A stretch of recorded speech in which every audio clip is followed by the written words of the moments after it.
Another blood-red sunset and yet another moon phase, and still another 100 miles to my next resting place. Driving down the road, eyes on the horizon. Within my car, I'm all alone, but feeling good and feeling strong, knowing that this path I'm on brings me to myself. I'm driving. Hey now all, I'm Joey C. Welcome back to another episode of Spirit Sherpa. This is the show that helps and encourages you on your journey to unlock your magic mojo. With me, as always, is the spirit doctor, Kelle Sparta. Hey, Kelly. Hey, Joey. What's shaking? This shirt really makes my eyes look very blue. Oh, wow. Well, that's great for a radio show. I just thought I'd mention, I'm looking at myself on screen and going, wow, my eyes are really blue. They're not actually that blue in person. But okay. What's but funny hey, is why not? She's wearing a rainbow shirt with unicorns on it and clouds. And see, they don't know, Kelly. You can say that you're not, but they don't know because I am saying it first. So what you don't know is that you have just described a T-shirt that I saw 3 seconds before I came on to this podcast from a TikToker who does Gen X stuff. And the T-shirt said, "Fuck you." It was a rainbow with a rider on a horse at the end. And inside the rainbow, it says, "and the horse you rode in on." So you just described the T-shirt. You pulled that right out of my head. Yep, I did. We are connected. We're making this happen. Baby. We're vibing. We're vibing. But we are not the only ones here vibing today on Spirit Sherpa. No, Charlemagne is laughing her ass off quietly in the background. Indeed, I am. I'm lolling. If you can't see that, Charlemagne. Hi. Nice to be here. She's quietly snickering under her breath, going, "Don't be noisy. Don't be noisy."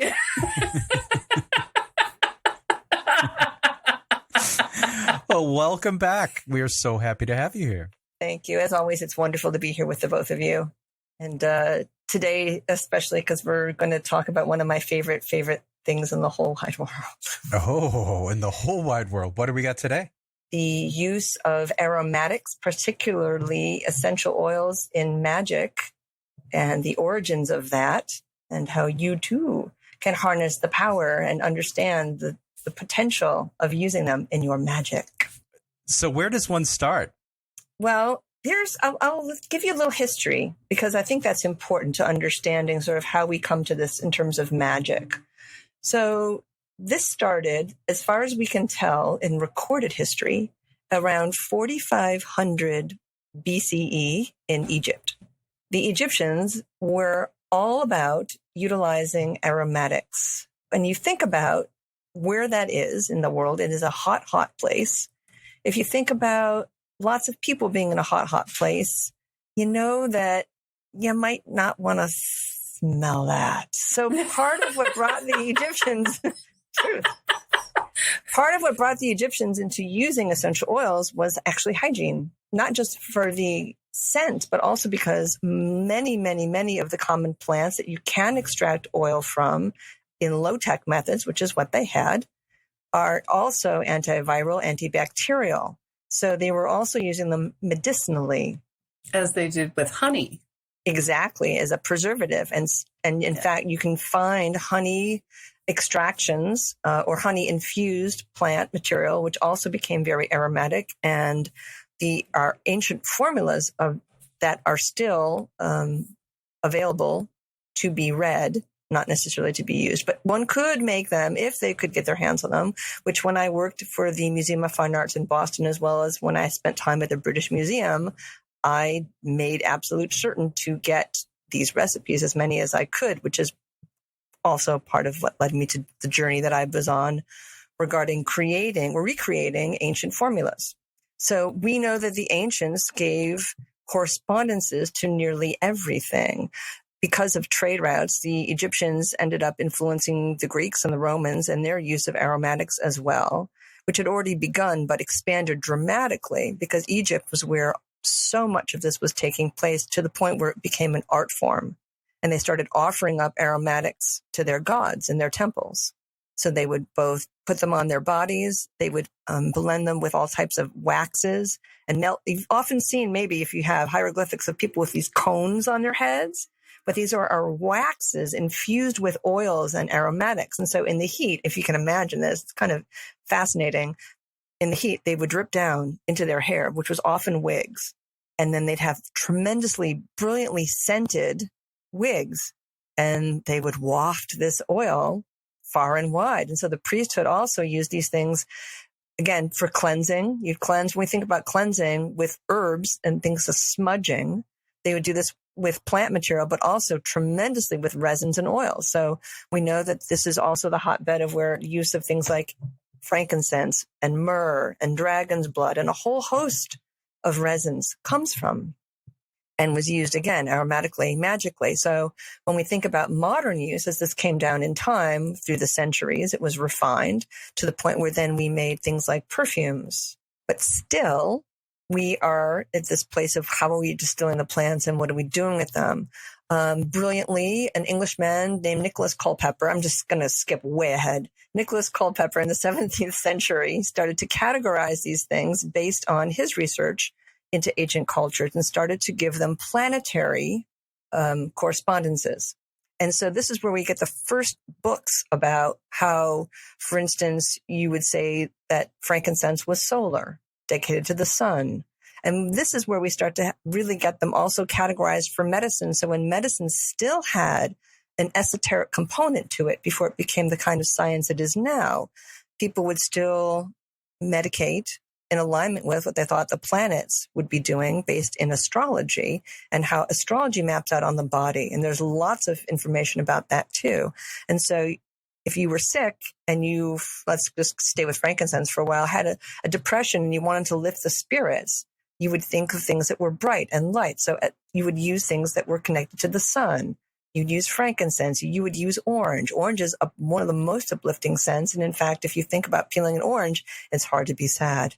They're juicy, delicious, and they have this brightness, right? Same thing with lemon and the majority of the citrus. So I did a little research years ago on the citruses, and both grapefruit and orange are supposed to be antidepressives. And indeed they are. Both of them are. So you see, this kind of takes you down a path. It works and has worked, and we know that it's worked for many, many hundreds of years. And so for people who want to get into using these things magically, if you start to think about whatever it is that you want to be doing, I mean, again, stay again with uplift the spirits. Perhaps you're going through a challenging time and you wish to uplift the spirits. You would put together a blend that used oils that were in alignment with the sun. Or if you were having a harder time and you wanted something for your heart, you were having a heart sadness, you would look at things that were aligned with Venus. So you would look at rose, this soft floral scent, right? Rose. You would look at any number of things like in that category. Rose geranium is another one, these lovely soft scents that feel good and you smell them. Or if you needed some energy, you'd look at things that were maybe a little more Martian. You would look at things that were hot. You'd look at things that were Jupiter for things where you want to expand the mind. So this continues to go on based very much in connection to astrology. So again, for the modern practitioner, depending on what it is you're looking to do to help to boost or enhance your work, you might start incorporating essential oils. So now if somebody wanted to figure out what those correspondences were, is there a book or a chart or something that you can recommend that people might be able to get the info from? Absolutely. So one of the very best, and because again, you know that I'm kind of a bookish person. I do, which is why I asked. Yes. One of the, again, if culpepper is not your cup of tea, and again, that requires a lot of work and it's not always an easily accessible book. However, one of the people who did a phenomenal modern book was someone who I actually had the great pleasure and honor to do some work with when he was alive, which is Scott Cunningham. Scott Cunningham has written several phenomenal books on oils and their correspondences. Pretty much anything you want to learn in the beginning phases of any magical working is Scott Cunningham. He is just like the encyclopedia, the encyclopedia of Cunningham. Yeah, he was a big inspiration for me. In fact, he was the first person I learned to make incense and oils from. directly when he was alive. Yeah. I mean, really a phenomenal human being. So that is one of the very best books. It's incredibly accessible. You can look things up by the planet. You can look things up by the astrological sign. You can look things up by what it is you want to do. If you want a protection blend, it's there. If you want, I mean, it's all right there. And I would recommend pretty much anything in those books. If you didn't feel like having to do a lot of experimentation and you wanted an easy entrance to this. And another book that's more for more advanced students, I'd say go grab your Aleister Crowley 777, because it also gives you the God forms and how they align. And once you start to learn how to read, when we talk about Crowley at some point, the whole 777 is one of the most astounding books for the magical practitioner that you can own. And I would say if there's one book, that book, if you wanted to understand how the different gods relate to one another, how the different oils, colors, everything, it's right there in that book once you learn how to read it. But it's complicated because it's connected to the Kabbalah. But back to oils. So yeah, we'll talk about Crowley in a little bit. Yeah, another time. We've got him on the schedule. Absolutely, and thankfully. So, and the other thing that I feel like I must be responsible for as someone who is also an aromatherapist is to say, ladies and gentlemen, no matter what anyone tells you, please, I beg of you, be sure to use all essential oils cut in carrier oil, because they are so strong and medicinal that you can get, actually, depending on the oil, you can create a burn, a physical skin burn. Some of them are phototoxic, which means if you go out in the sun and these are on your body, you can create a burn or even bleach your skin. And there's allergies. And so if you think about this for a moment, again, it takes several 100 pounds of some of these plants to make 1 ounce of oil. So just think about this. This is the highly concentrated lifeblood of the plants, which is also a reason why they're excellent for magic, because they are so concentrated that a little goes a long way. And what many practitioners really have to start to train themselves to do is to work with subtle energies, emphasis on subtle. You really start to feel the energy of the plant. You start to create relationships to these plants. And when you're starting, you don't need any more than 8 to 10 oils to have really what you need to make a whole host of blends. And it's remarkable. Then you've got so many combinations that you can make. And what would those 8 to 10 starter oils be if you had to sort of pull them straight off the up? top of your head? Okay. Yeah. Absolutely. I would absolutely have some cedar oil, an excellent high quality, preferably an Atlas cedar. And I'm going to think about oils that are within the price range. There's a few that are going to be expensive. I would recommend spending the money on a high quality frankincense. Just nothing compares to it. It's exceptional. Have yourself a good orange oil. Like you were saying, orange is phenomenal. Rose geranium instead of rose. It'll do very similar things. Is that 4? Let's keep going. A lemon oil. Have a lemon oil. Have a peppermint oil for sure. Have a eucalyptus oil. Some people if you're a person who likes patchouli is a very useful oil. If you're not a fan of patchouli, use vetiver. Both are accessible and both are very grounding. They're both root chakra, base notes, extremely handy oils. I would recommend juniper. And I think that might be 10 because I'm not counting. I think that's 11, but yeah. You get one for extra. It was 11, but one was a double whammy. Right. Yeah. Just in case, because some people are really adversely against patchouli. It is sometimes called hippie stank. And if you don't get high quality oils, it will stink. It's not friendly. Whereas vetiver is a root of a grass and it's a very earthy smell without having that same kind of whew. So these would be the 10 I would start with. And you could make something for nearly every planet with those. And I was thinking about them as I was listing them. And I think we got everybody. So that's a good starter kit.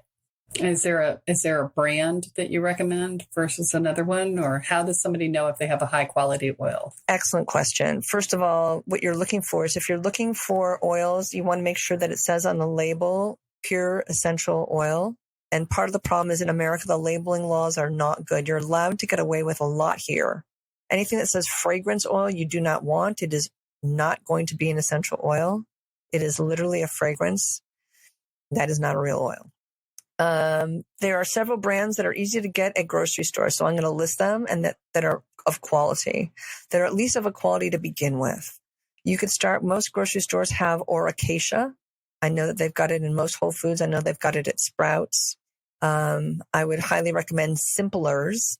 Also is an excellent, excellent brand. They also do some organics. Orcacia now has an organic line too. If you're looking to go a little more high end, you could go with Aromaland, which I've used, and also Mountain Rose Herbs, which is an excellent herb company, and they are online. Some stores have them. When I was at Cambridge Naturals, I did some ordering from them, and they have them too.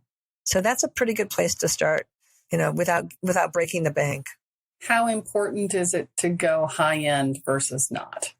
I think for the average human being, you don't really need to. I would say, though, to be careful. Anything you put on your skin gets in your blood, and you really want to be aware of that. So you want to use oils that are extracted, not chemically, cold pressed, steam distilled, CO2. When you start to get into some of the other things, get a little funky. Also, enfleurage, which is an old-fashioned way of doing it, which the Egyptians used to do, which is you have a layer of fat and you lay down cheesecloth. Again, think about this. And then you put down, a couple 100 pounds of rose or jasmine or whatever, something delicate. And the heat extracts the essentials in the plant material, which is then thrown away. And then the oil is left. And you melt this down, and there's a whole huge process that you can go through. But the average person, you don't see that very much anymore. This is very, very old-fashioned. Also, anyone who's telling you, and I should be clear about this, in this country and in most countries that are evolved, and I do feel comfortable saying that, you will not find civet oil, which is extracted from a living cat that is now, not a living cat, as well as ambergris, which is part of the whaling industry. And musk from musk deer. These things are not real. If you're seeing them, you're dealing with chemicals. And to buyer beware. Again, if anyone's telling you that it is that, one of two things is either they're a big fat liar or they're doing something illegal and they're harming an animal, and you may want to think about that impacting your magic. And then you said you want carrier oils. So what are the carrier oils that you would recommend? So you're presumably mixing them. Yes, you are. And in fact, yes. If it's easier, I could actually post a little something with a very simple diagram about how to do that safely. I could send that, or I can send it to you in terms of how many drops per ounce. If you want to put it into a Google Doc, we can easily make that available. Absolutely, because it's going to vary depending on what you're doing.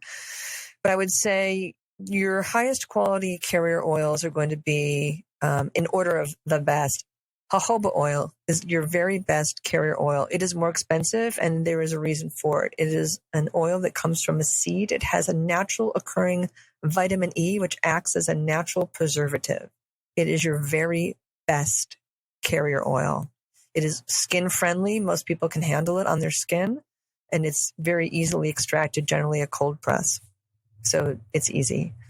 Another one that you'll see a lot very commonly is you'll see almond oil, sweet almond oil. Again, it's one of those things where all of these things can go rancid, and you want to keep them airtight, away from light, away from heat, away from humidity as much as possible. And not in your refrigerator. Generally not. No, because it can get humidity. And once you've got water in your oil, you have a disaster. I would also recommend, some people like to use avocado oil. It's a very rich oil for massage. And I might make a blend of avocado, jojoba, and sweet almond oil. Also, apricot kernel oil can be good. So those are good to start with. And if you're Ayurvedic, some people like to use sesame seed, not toasted sesame seed, but straight up cold pressed sesame seed oil can also be good. And those are easily accessible. And if you like to make sprays, if you don't want something on your skin, you can make a great thing with distilled water and maybe a little bit of brandy. A lot of people, that's old school, used to make colognes that way. So you can do that. And those have a shelf life that can last a long time. And if you're spraying them also, you're going to go through it more quickly. And then you get to use one of the antique glass perfume bottles. Yes, you do. It also just occurred to me, into my list, so let's call it a dozen. Lavender. Everyone should have lavender oil. I nearly forgot lavender. Everyone should have lavender oil. Is so soothing and so quieting and, still great for practicing your presence and your stillness and your meditation and just for relaxing at the end of a stressful day. Yeah. And also it is an oil that is given often to Mercury. And so for people who have stress about public speaking, it's one of the best that you can use. It's wonderful for the nervous system. And again, all of the Mercury things, so all of the communication things, I used to recommend people put it in their car for stressful driving. Also, it won't put you to sleep, and yet it's relaxing. It's very soothing. And again, Mercury. So we're connecting. If we want to do our little prayer to like Mercury, get me where I'm going, you've got that extra boost right there with your lavender. If you've got a little car diffuser. So there's a little idea, a little magic idea right there. There's probably a lot more that we could go if you were given specific recipes, but I'm not sure we want to go down that road.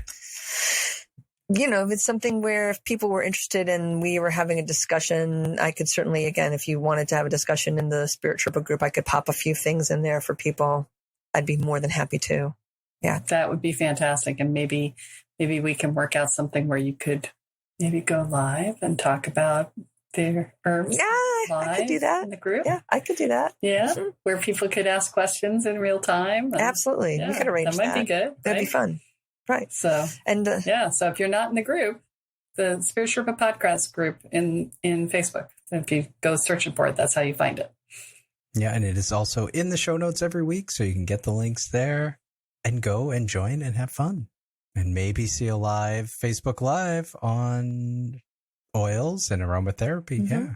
Because I will say also there's a whole host of stuff. One of the most powerful practices that we can also have is personal anointing and blessing practices. And that is, again, one of the most important things that when I was teaching a lot more about aromatherapy, that when we start our day with an oil that is aligned with our intention, we really are setting the vibration of our being to a different level. And the power of essential oils. I remember going, I remember going to your full moon circles in Boston, and inevitably there was an anointing at some point. And it literally does. It takes you into an altered space because, for one, we don't do this. It's not something that we do on a regular basis. And so because of that, it's special, right?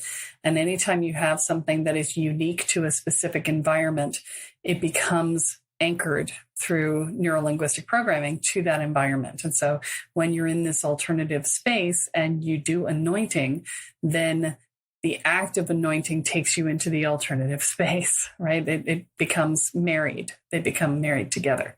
And so, it was a very powerful way to walk into the space and to have it be consecrated, if you will, and to do that. So the act of personal anointing is, in fact, quite powerful. Indeed. And the other thing is that our sense of smell is connected to the oldest part of the brain. The lizard brain, people talk about this, right? And part of what's happening is memory is connected there. So when we start to anoint specifically for ritual, in fact, we do create a place where we can instantly get into that altered state because we know where we're going to go. We know what we're about to do. We're preparing the body, the mind, the energy field in an entirely different fashion from nearly any other activity that we participate in. And so there are certain oils, right, that I would have and still do have and make that are for very particular types of rituals, because what it does is it creates almost an instant alignment of body, mind, and spirit. And it's very harmonizing. Almost all no, it's not entirely true, but many of the really powerful magicians I know work with oils. So, and there's a reason for that, right? Because magic goes outside of the bounds of normal reality. And when you tap into magic, there is something about it that is all encompassing. It goes through every aspect of your life, right? Everything becomes connected when you step fully into the magical realm. You start to see the interconnectedness of all things. And the access to that primal brain, to that lizard brain, is an entrance point into that interconnectedness because it takes you into your animal self, and your animal self really knows on a core level that the connections are there. And so it's bringing all those pieces together and accessing that instinct. right? And so there's a lot to be said for stepping into that and using it as a doorway into the greater experience of magic. I often think that part of what essential oils help us to do is transcend and transform. There's a way in which the language of the earth is alive within all of this plant material. And so it's a direct download into your system when you anoint or when you smudge. So there's a whole host of ways that you can utilize these oils. Another example is when you're anointing tools, when you're blessing tools. One of the things that I'll do when I get a new crystal is I will clean it. I will give it its moon bath, its sun bath. And then depending on what it is and what it's used for, I will figure out the correct correspondence planetarily, and I will anoint with that oil. It's part of creating relationship. And it's a phenomenal practice that really, again, helps you to have various levels of not only alignment, but also, again, you're getting as much as you possibly can towards your working. The more tools that you have, the more layers you can put on, depending on what you want to do, what your intended outcomes are, if that makes sense. Yeah.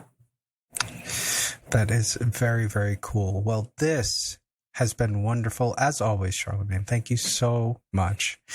Kelle, is there anything you wanna let people know about as we come to a wrap up here? Just a reminder to join the mailing list.